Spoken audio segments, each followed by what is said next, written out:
Welcome to Empathy Corner, Conversations with Toad Counselling. I'm your host, Tony Matthews, and joining me today is Christine.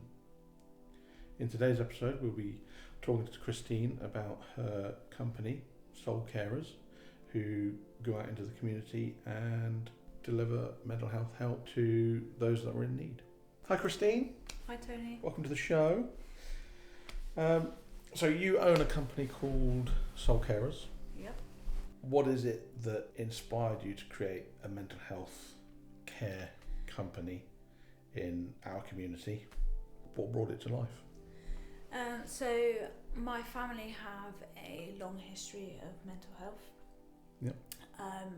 And I've suffered from mental health myself, and I carried a lot of anger around for a while against my family for the way that they treated me, but then I started to understand them more and understood why they'd done what they'd done, and realised actually it was because they didn't have the right support out there.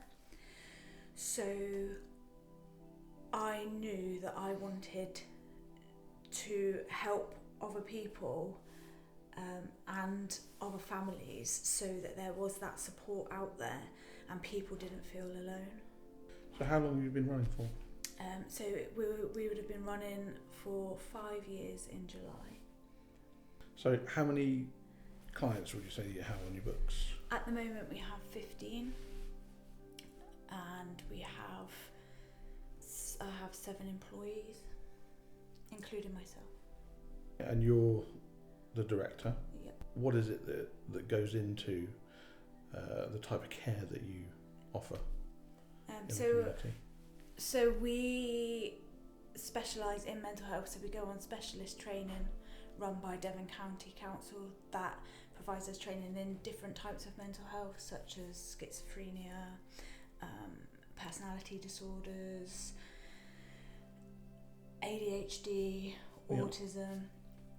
So we go in and help enable those people to become more independent and get them back on their feet after they've fallen into crisis, get them back into the community if they've isolated themselves, build up their self-esteem and give them empowerment to do things on their own and become more independent.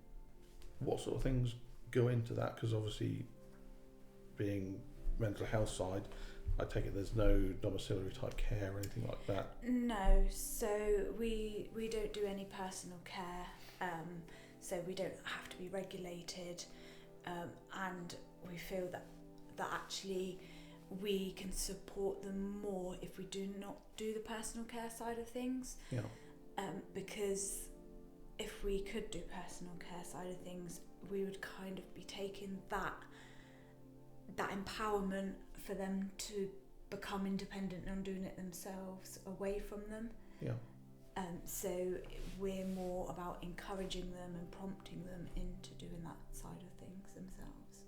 What was it you were saying that you do with the, because you mentioned you enable, what does that mean exactly? So helping with finances.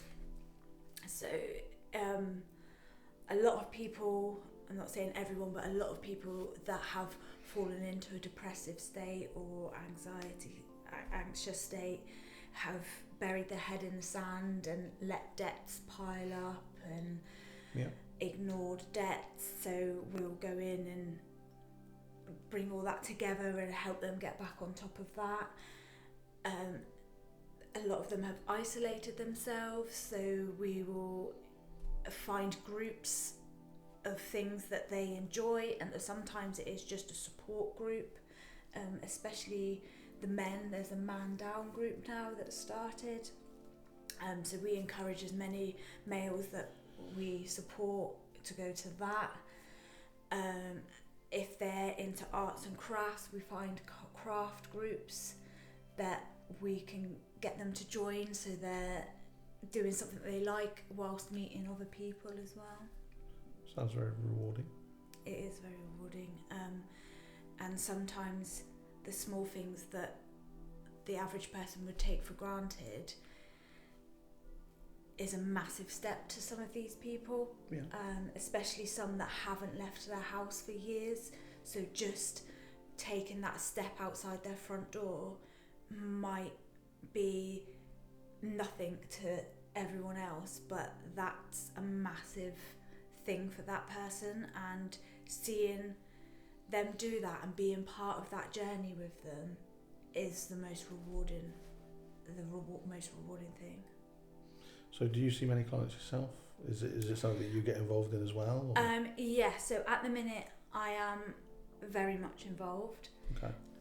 However, due to wanting to expand, I've had to take a step back and let my staff do more of the enabling side of things, so I can bring in more clients, bring in more staff, and hopefully expand to Exeter soon. Exeter? Yes, because there are a lot of referrals that we get coming through that are from Exeter crying out for help because of the mental health. There's no mental health support there at all. And you don't have a team in place to manage that at the moment? No, not at the moment, but from the help of my lovely counsellor and the prompting and guidance, that is something that I'm going to be looking at.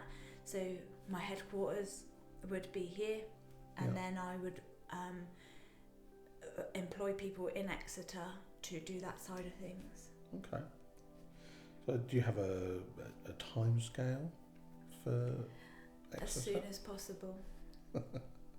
So what does as soon as possible mean? Within the next 2 to 3 months.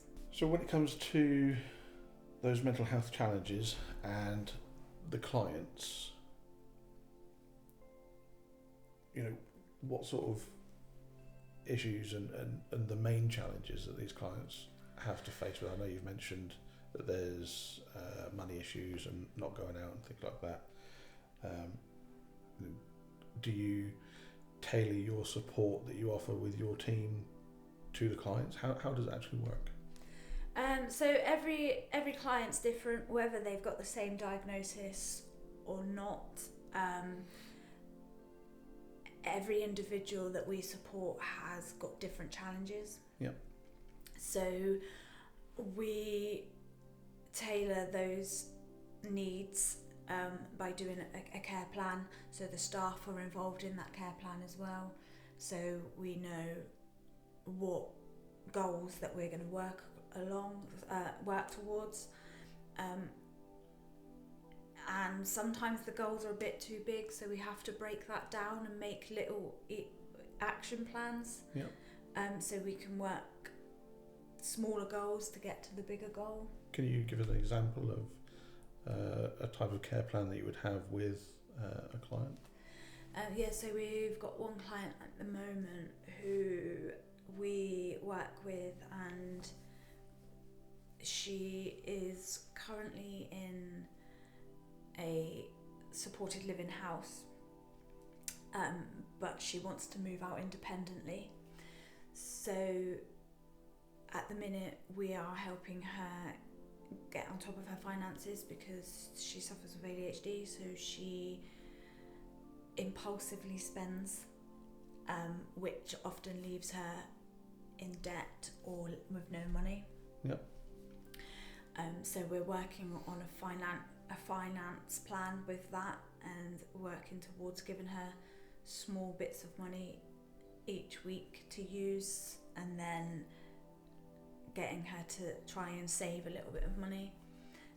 But she also wants to go into work, so we are working towards getting her into a volunteer role that we can go with her at first to support her and get her build up her confidence within the working community, so we can then hopefully get her into a permanent volunteer role, which will then lead on to employment, hopefully.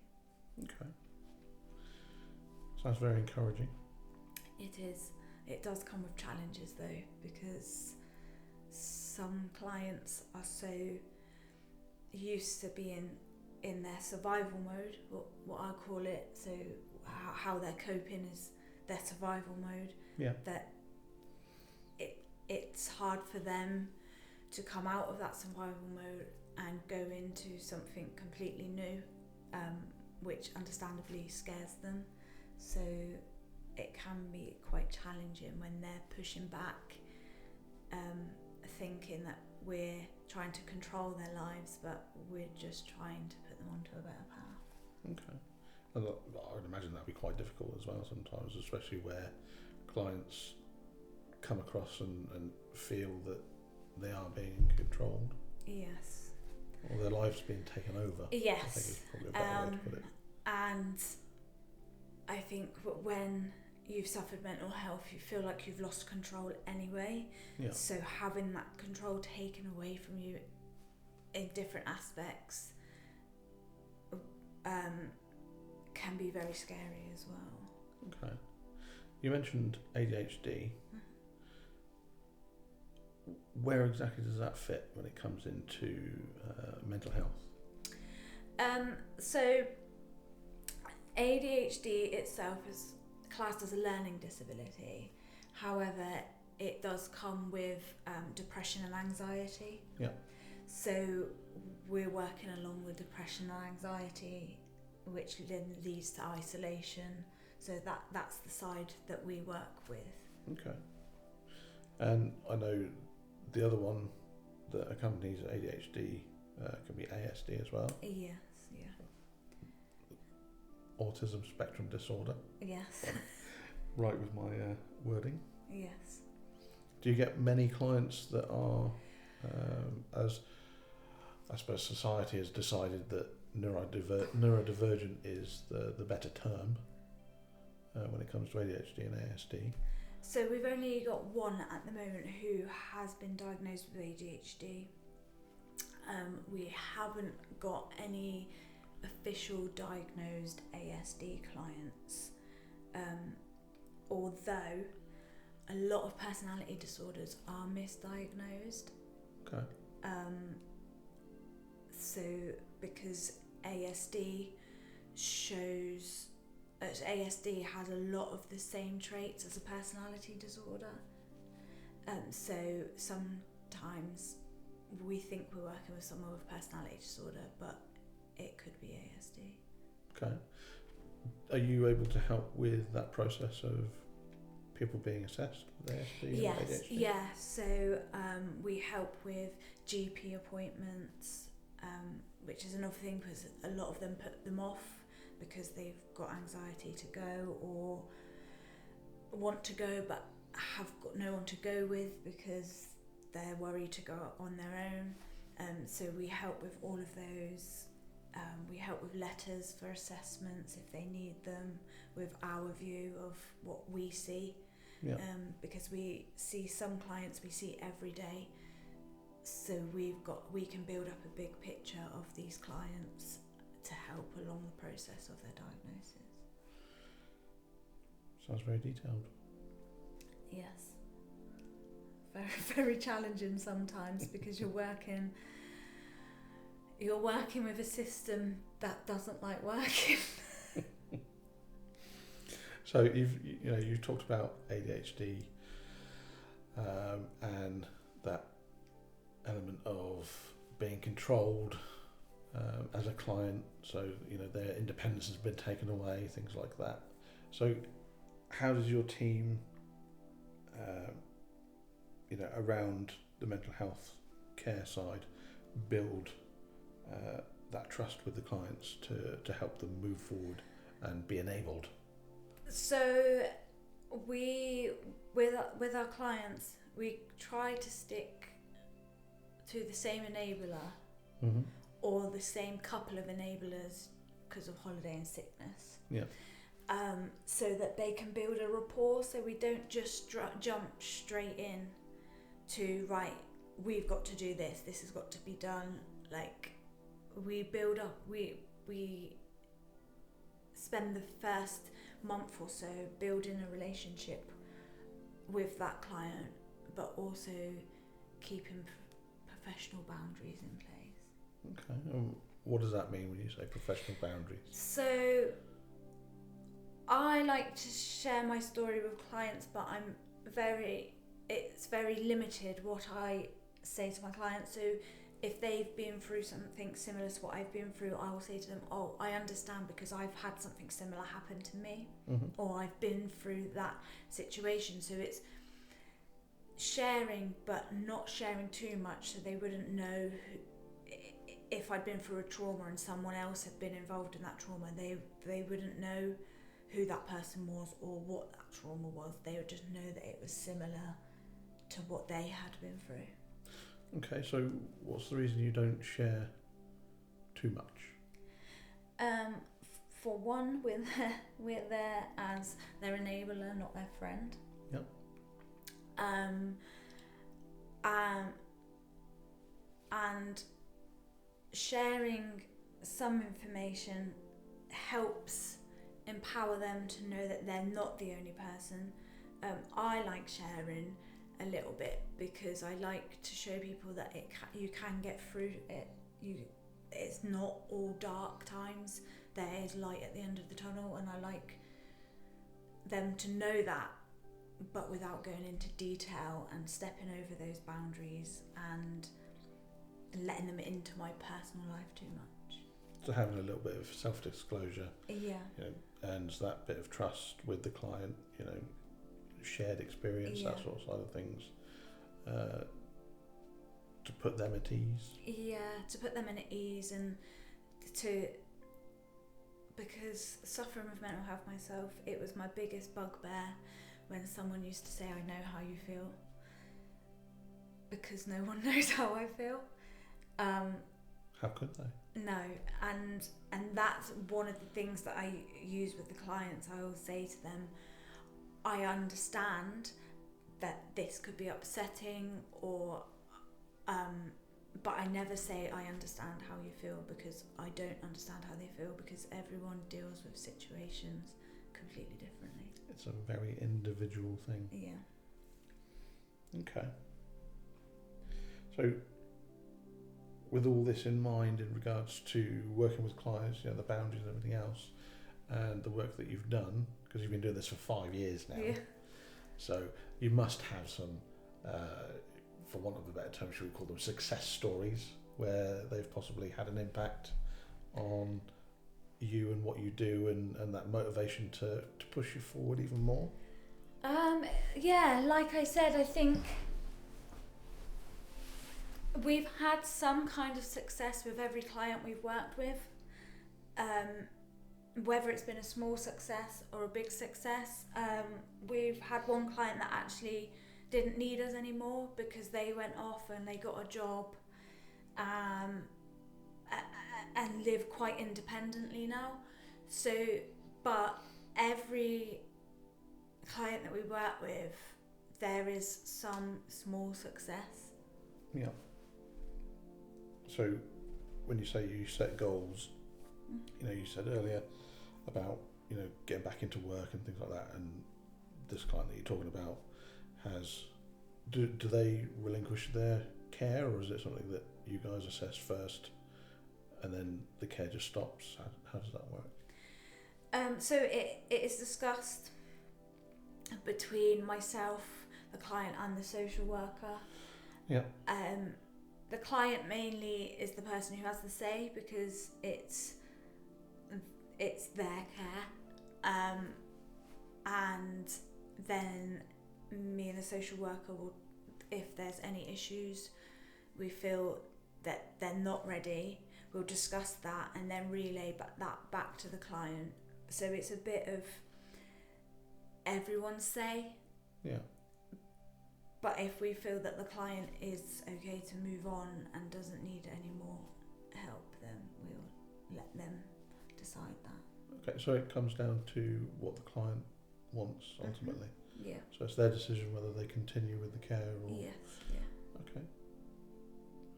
Fabulous. Alright, so, moving on to your staff, they must see and interact with a lot of things that can be distressing. Yes. What support is in place for your staff and your team when it comes to the difficulties of working with some of these clients? So they have the option to speak to me daily. Mm-hmm.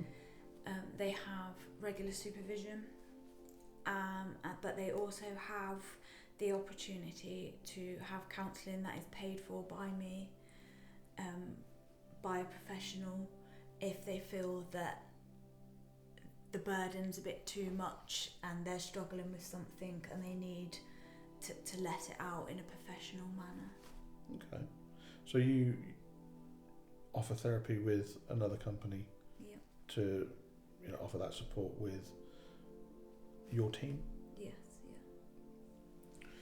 You don't hear that very often. It's normally done through, I think they're called EAPs. Yeah, so I have got an EAP as well, but I feel that if I pay with a face-to-face, they're going to get more out of that session than they would over the phone or over a video. Okay. So for you, I don't know anything in depth about EAPs, so I'm just wondering, you say you have access to it. Mm-hmm. Are there any other benefits to the EAPs when it comes to your staff and their support? So they are there 24 hours. So if, say, my staff are struggling in the middle of the night, they can't sleep because they've had a challenging day and they can't get hold of anyone or get in for a face-to-face session, the EAP is then available for them, so that there is that benefit of having that as well. Okay. Do you have much experience yourself through EAP or anything like that? Not EAP, through counselling I do. When it comes to your team members and your staff, there's such things as burnout and being emotionally overwhelmed, things like that. So what is it that you look out for? Is it something that you keep an eye on, or is it something that your team keep an eye on each other, or how does it work? So it's a bit of both. So I keep an eye. I've got a very good relationship with everyone in my team. So I know I can see signs, and if I catch the signs early enough, I make arrangements for them to either have some time off or swap shifts. If they're working with a completely difficult client and they need a complete change, then I will arrange for that. But also they all feel that they can come and talk to me, so they can tell me if they're feeling it's getting too much for them. Yeah. Are there any other provisions in place for additional support? For them? Yeah. So I have actually got a 24-hour GP that I've outsourced as well. I did not know that was possible. Through my HR. So that support's there as well. And I also actually get them to speak to social workers for support. Yeah. Because sometimes hearing from a social worker puts them more at ease than hearing it from myself, if that makes sense. What do you mean hearing what? Just hearing what that they're doing, because a lot of the time in this job role you question yourself whether you're doing it right. Yeah. Even myself, I've questioned myself, but if you speak to a social worker and they're saying, oh no, you're doing everything right, it puts your mind at ease and allows you to take a step back because you know that you're doing it right. Yeah. Rather than trying to overdo it. You're working in the mental health industry. Yep. What's your feeling on mental health in our communities at the moment? Truthfully? Absolutely. I think the whole system is broken. There is not enough support out there for people suffering from mental health.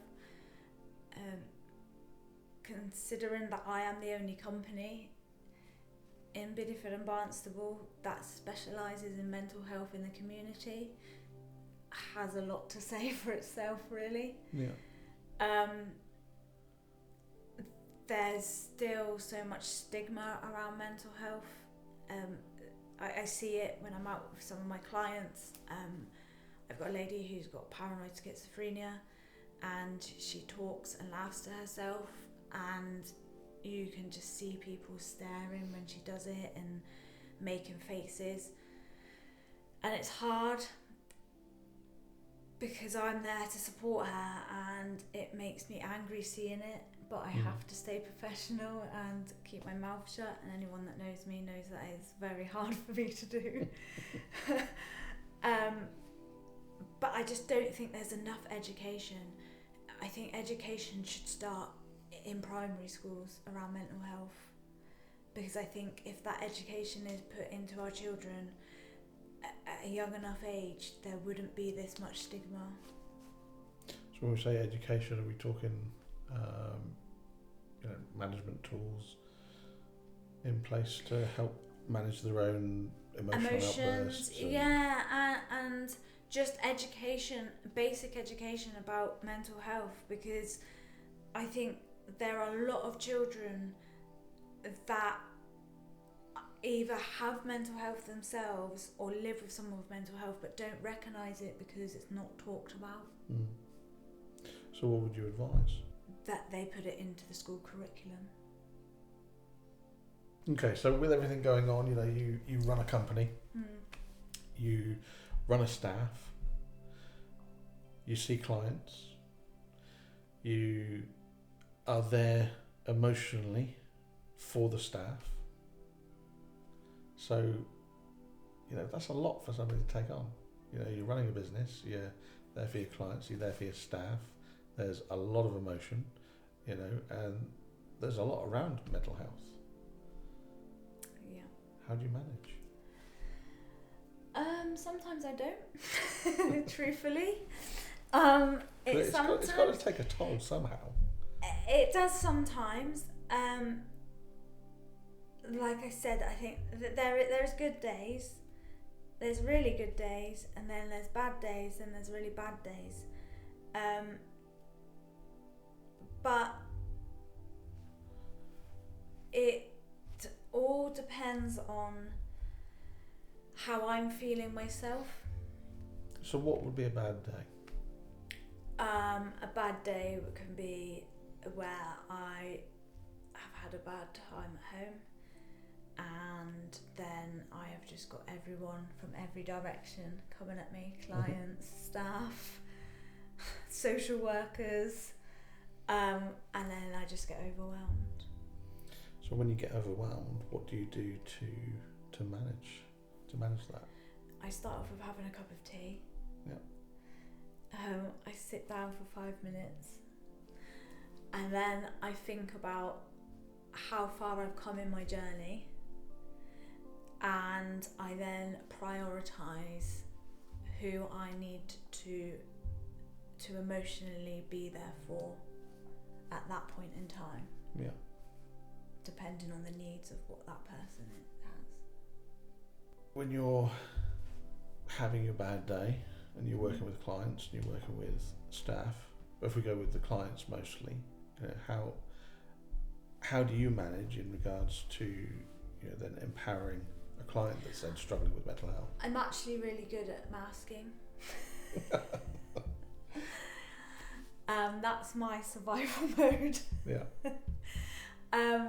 So you do what everybody does, basically, that when they are struggling, they put up a front. But only when I'm at work. Yeah. I then go home and I'll have a little cry, or I'll scream into my pillow, or I'll ring my friends, or I'll go and buy myself something online. You buy something online? Yeah. Like what? I don't know, some like false nails or something, just to make my fake tan, to make myself feel better. Okay, so it's... what's the word? Like a pamper. Yes. Yeah. Pampering yourself. Pampering myself, yeah. Having something for you. Yeah. When working with clients, do you have a specific care model that you use particular training does your staff have in order to work with these clients? Is there anything specific that they go through that they have to train for, that they need to know? So working in mental health, a lot of it is common sense. And what does that mean? So it is thinking outside of the box. Yeah. And so we obviously have our basic training. Well, I say basic training, but we have our training on mental health, yeah. the different types of mental health, and the signs of a client going into crisis, and stuff like that. So that's the main framework that we have.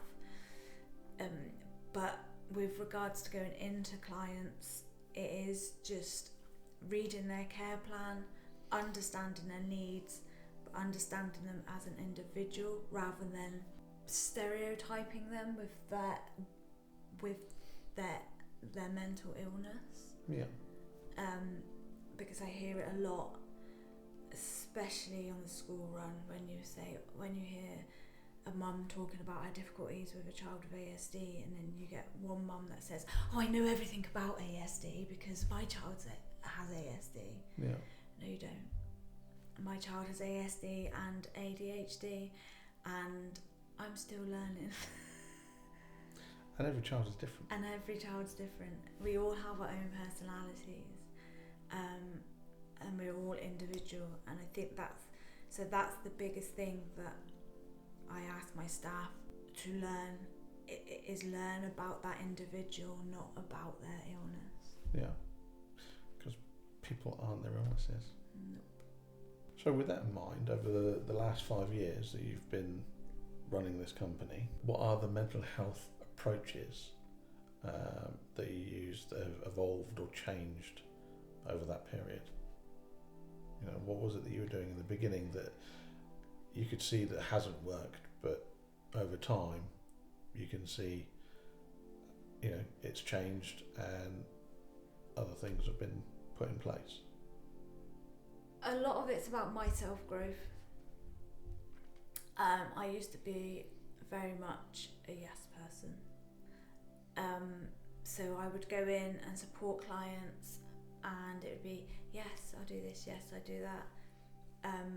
But it's learning to put those boundaries in place. So it was about doing with them, not doing for them. Yeah. Which is what I started doing in the beginning. I started doing a lot of things for the clients rather than with them, which wasn't empowering them to become independent and do things for themselves. With that as well then, you know, with the evolving of the company and what you do, are there any other practices or models or even therapies that you're looking at or thinking of bringing into the work that you do with clients? So I am looking to do a drop-in clinic. Okay. So it's where it's like a mental health coffee morning. So it's not just clients, it's everyone would be welcome, where they can come in, have a coffee, meet people,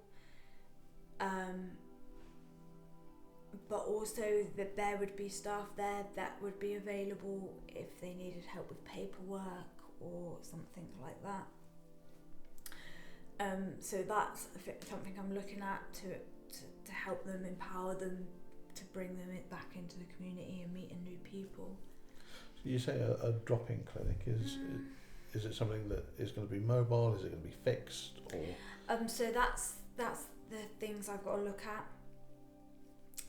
Because if it's mobile, I've got to look at where I can do it. Yeah.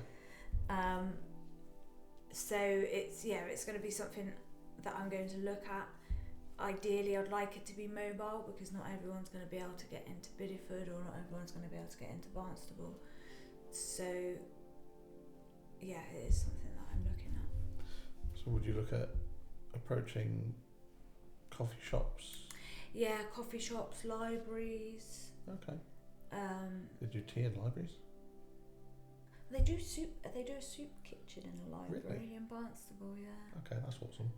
That's where I got the idea of a library from. I did not know that. Yeah. Okay, again with the evolving of SoulCarers, the company that you run. So what's your vision for how community-based mental health care should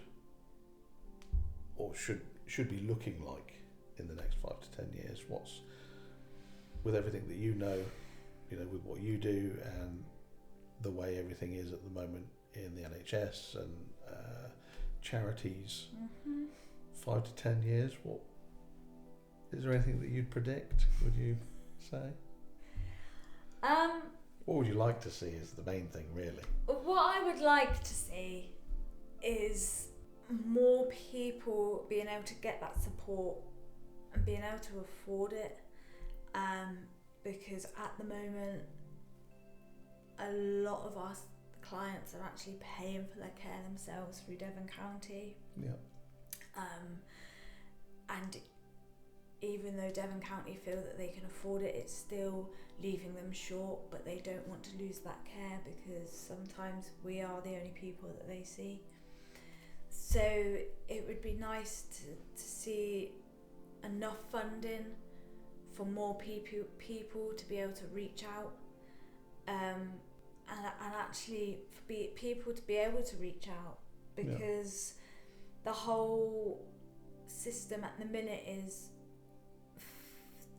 to be able to have funding or be referred to myself through a social worker. You've got to hit a very high threshold, so I feel that a lot of people are going under the radar because they don't hit that threshold enough to be able to get that support. However, they're the ones that I feel could do with the help more. Yeah. Because they've got no support whatsoever. So, the industry that we're in, there's a great lack in not just funding but support as well. Would you say there's more understanding in around mental health in society today, or? Yes and no. I think mental health is talked about a lot, but I don't think it's talked about in the right way, and I don't think it's talked about by the right people. So elaborate on that a little bit. What do you mean the right way and the right people? So I don't know if you're aware of TikTok, but there's a lot of influencers in inverted commas that talk about mental health. Actually, a lot of them don't know what they're talking about. So they're talking about it, but they're giving wrong information. They'll talk about different types of mental health and get it into people's heads that they've got all these symptoms, so they must be suffering with that illness. Yeah. And we all know what social media is like for children. They get sucked in. So it's trying to deliver that, like I said before, to children, but in the right way with the right information, and making them understand that you could have the same symptoms as someone with a personality disorder but not have a personality disorder. It might just be it might just be you, because I've done courses around personality disorders, and I could probably list off every trait and I've got it. But have I got it, or do I just think I've got it because I've read it on a piece of paper? So it's given people a bigger understanding that actually everyone's got some kind of traits in them. That's what makes us individual. It's how those traits affect your life That's what makes it a mental health illness. Not having those traits doesn't mean you have a mental illness. Okay. Does that make sense? I felt like I waffled a bit. No, I think that makes sense. Okay, so as a final message, what would you say to anybody out there that's struggling at the minute with mental health, but they're afraid to reach out? Just reach out, even if you have to. There's a lot of services that you can ring up, and it's anonymous, so you don't have to even disclose your name. The only way you'd have to disclose your name is if they felt that there was a safeguarding issue, if you were suicidal, or but even then there's the Samaritans. There are people out there who do care. Don't be ashamed of your mental health. Reach out, even if it's just to that one friend. Yeah. And don't be afraid to ask for help or accept help if it's offered to you. So as usual, thank you, Christine, for joining us on the show. No problem at all. In the description, we've got links to charities and other mental health support groups that you can get in contact with. And as always, if you want to take part in any of the podcasts or you have any questions, by all means, leave them in the comments.